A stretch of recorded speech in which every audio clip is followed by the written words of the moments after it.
شیخ صالح المغاسمی ہیں، وہ کہتے ہیں کہ ان کا آپریشن ہوا، ہارٹ سرجری ہوئی، اور ان کے نا ہارٹ بلاکیج تھے، بہت ساری آرٹریز بلاک تھیں اور اسٹنٹس ڈلے ہوئے تھے، تو بہت ایشوز تھا ان کے اس میں.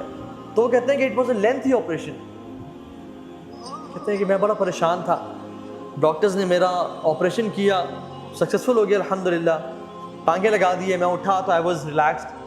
لیکن کچھ دیر بعد ڈاکٹرز دوبارہ آنے شروع ہو گئے، اور جو ساتھ مشینس تھیں ان میں نا پی پی پی کچھ ہونے شروع ہو گیا، اور ایک ڈاکٹر آ رہا، دوسرا، تیسرا، چوتھا. یہ عرب کے بہت بڑے داعی ہیں شیخ صالح المغاسمی، ابھی بھی زندہ ہیں رحمہ اللہ.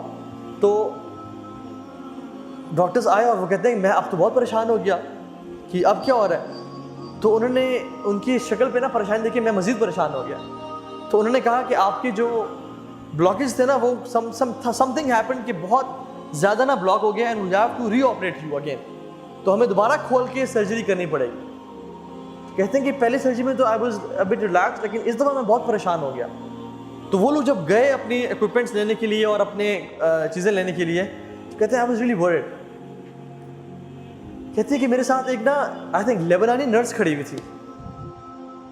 وہ مجھے کہتی ہے کہ یا صالح صلی علی محمد، اے صالح اللہ کے نبی پہ درود پڑھو. اور کہتے ہیں کہ میں اللہ کے نبی پہ درود پڑھنا شروع ہو گیا اس یقین کے ساتھ کہ اللہ کے نبی نے فرمایا کہ اگر تم مجھ پہ درود پڑھو گے تمہارے ساری پریشانیاں ختم ہو جائیں گی اور تمہاری ساری مشکلات کا حل نکل آئے گا. تو کہتے ہیں کہ میں درود پڑھنا شروع ہو گیا، حتیٰ کہ جب ڈاکٹرز آئے اور دوبارہ انہوں نے مجھے کچھ چیزیں اٹیچ کی تو دے ور کنفیوزڈ اینڈ سرپرائزڈ. اور جب میں نے پوچھا کہ یہ کیا ہوا ہے، کہتے ہیں کہ جو رپورٹس ابھی آ رہی تھی کہ بلڈ دوبارہ جو ہے نا بلاکیجز آ گئی ہیں، they are all removed, they are all gone.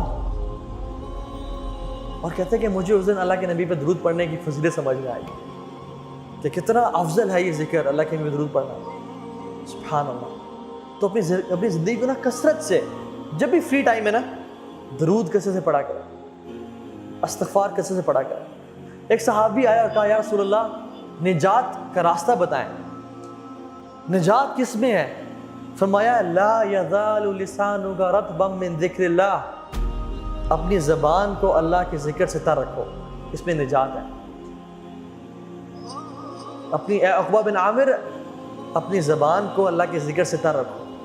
فرمایا طوبی لمن وجد فی صحیفۃ استغفارا کثیرا، glad tidings to the one who found استغفار in his book with abundance.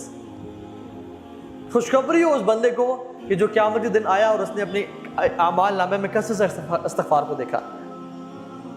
سبحان اللہ. امام احمد بن حنبل سفر کر رہے تھے، بڑا فیمس واقعہ ہے. سفر کر رہے تھے، رات لیٹ ہو گئی، مسجد میں اجازت ہے کہ میں رات یہاں رہ لوں، تو انہوں نے کہا نہیں آپ یہاں رات نہیں رہ سکتے. تو ایک نان بنانے والا گزر آتا، تو میں نے کہا آپ کیوں بزرگ کو تنگ کریں، بزرگ آپ میرے پاس ہیں بابا جی، میرے گھر رہ لیں. تو میں نے کہا ٹھیک ہے. تو وہ جب گھر لے کے گیا تو وہ رات کو نان، وہ تو آٹا گوندتا تھا، آٹا گوند رہا اور کہتا ہے استغفر اللہ استغفر اللہ. امام احمد بن حنبل رحمہ اللہ بیٹھے ہوئے ہیں، کہتے ہیں آپ کو اس ذکر نے کبھی زندگی میں فائدہ بھی پہنچایا ہے؟ تو انہوں نے کہا آپ کو میں کیا بتاؤں. تو وہ اپنے پوچھ لیا ہے، پہلے میں غریب تھا، فقیر تھا، جب سے میں ذکر یہ کرنا شروع ہوا ہوں مال اتنا ہے کہ سنبھالا نہیں جاتا مجھ سے، اور ہر دعا میری اللہ رب العالمین نے قبول کی ہے. بس ایک دعا جو رہ گئی ہے. کہتے ہیں وہ کیا؟ کہتے ہیں سنا ہے کہ امام احمد بن حنبل بڑے امام ہیں، ان سے ملاقات کا شوق ہے، وہ آج تک قبول نہیں ہوئی. امام احمد بن حنبل کہتے ہیں کہ وقد جررت الیک جرا، ایسے لگتا ہے کہ مجھے آپ کے پاس گھسیٹ کے لایا گیا ہے آپ سے ملاقات کروانے کے لیے. میں ہوں امام احمد بن حنبل. یہ ہے توبہ استغفار کے فائدے، یہ توبہ استغفار. کثرت سے استغفار پڑھا کریں زندگی میں. اللہ کے نبی اپنی ایک محفل میں، ایک سیٹنگ میں 70 سے 100 مرتبہ استغفار پڑھا کرتے تھے، ایک سیٹنگ. اور کثرت سے درود پڑھیں، کثرت سے درود پڑھا کریں.